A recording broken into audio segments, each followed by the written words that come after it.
Guys, good morning. Meron tayong ngayong pupuntahan.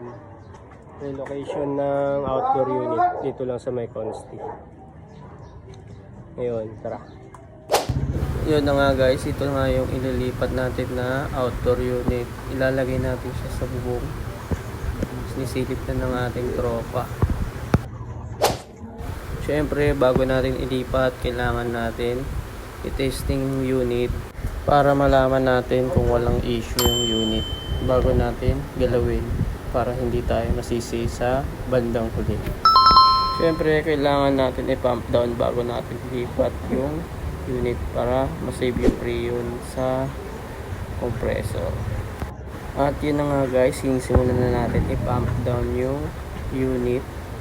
Siyempre, bago natin patayin, kailangan muna maipasok natin sa compressor yung freon. Ayan na nga guys, tinatanggal na ni Boy yung outdoor unit. At syempre, dahil mabilis yung kasama natin, nailagay agad natin sa taas yung outdoor. Binalagyan na rin natin sa kanya ng bolt and nut. Ayan. Ano sabi mo? Basic lang. Dahil tapos na tayo sa taas, ito naman yung gagawin natin. Kailangan natin mapapasok yung tubo sa butas na yan. Siyempre, para mapabilis tayo, ginamitan natin ng pinagbabawal na technique para maipasok natin sa butas. Okay. Guys, ipa-flashing natin to guys. Flashing nga daw, siya lang magka-flashing. Kahit ikaw lang. Para tanggal yung latak.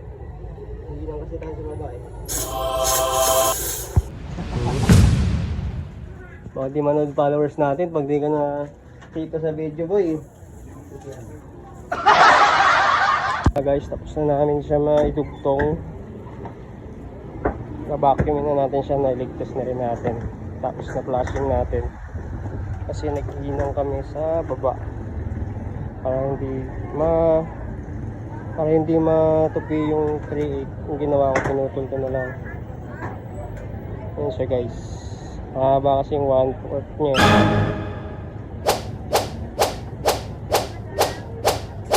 Ano yan? Ayan guys, babakimin na natin siya. Let's go. Ayun, nire-release na natin yung ano.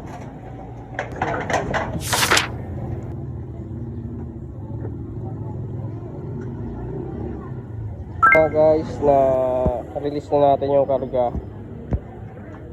Papaanda rin na ng kasama natin sa baba. Guys, sumandar na yung unit. Okay na to pag ganito. Ayun guys, okay na. Sumandar na yung unit. Ngayon, magliligpit na kami ng gamit. Like and share na lang and follow na ng page namin. Yun lang guys.